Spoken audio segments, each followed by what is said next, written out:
Oluvannyuma lw'ekitongole kya Buganda Land Board okukebakeba eddimu ly'okuwandiisa ebibanja ku ttaka lya Kabaka, kati obwanga babwolesezza abalina ebyapa ku ttaka lye limu.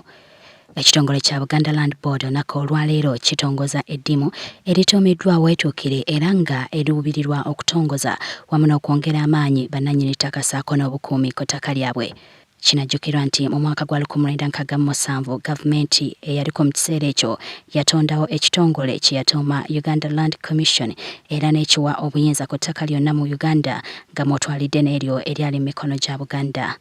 Wano wennyini Obwakabaka bwa Buganda nga buyita mu kitongole kya Buganda Land Board we businzidde ne bukoowola buli omu okuvaayo atereeza obusenze bwe olwo buli kimu kirabike nga kitambula bulungi anti bw'omala okutereeza ebyapa oba osobola n'okwewola ensimbi. Egendereddwamu okulaba nti abantu ba Ssaabasajja Kabaka ebitongole n'amakampuni agaafuna ebyapa ettaka ly'Obwakabaka nga likyali mu mikono gya gavumenti tebasobola okuvaayo ne beeyanjula basobola okubeera nti ebyapa byabwe bisobola okwetegerezebwa n'okwekenneenyezebwa bisobole okulambikibwa mu makubo amatuufu ng'amateeka bwe gagamba. Omukungu Kiwalabye akubiriza buli omu okuvaayo bukubirire yenyigire mu nsonga eno agenda okumala emyezi 2 gyokka.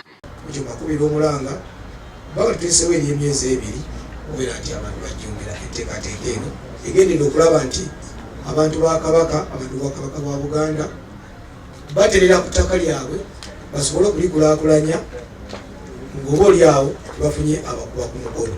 Ate ye Barnabas Ndawula ngono yakulira ebyamateeka mu kitongole kino agambye nti kyansonga nnyo bannannyini byapa okuvaayo ne beeyanjulira landlord waabwe olw'ensonga nti ekyo kye kijja okubafuula ab'eddembe ng'amateeka bwe galagira. District land boards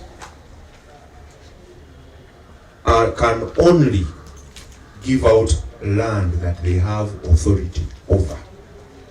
Land that does not belong to a person or an authority. Kitegeeza nti district land board teyinza kugaba kyapa ku ttaka eririko nannyini lyo. Ettaka lino liriko nannyini lyo Kabaka wa Buganda. Ekyapa bwe kisoma kyapa kya mayiro. So ensonga ebeegweredde awo. Omulimu guno ogw'okweyanjula n'okuwandiisa ebyapa gugenda kutwala emyezi 2 gyokka nga buli kyapa ky'owandiisa osasula $50 eza Uganda ate nga zino zijja kusasulwa mu banka. Mu Stanbic Bank, Centenary ne Bank of Africa.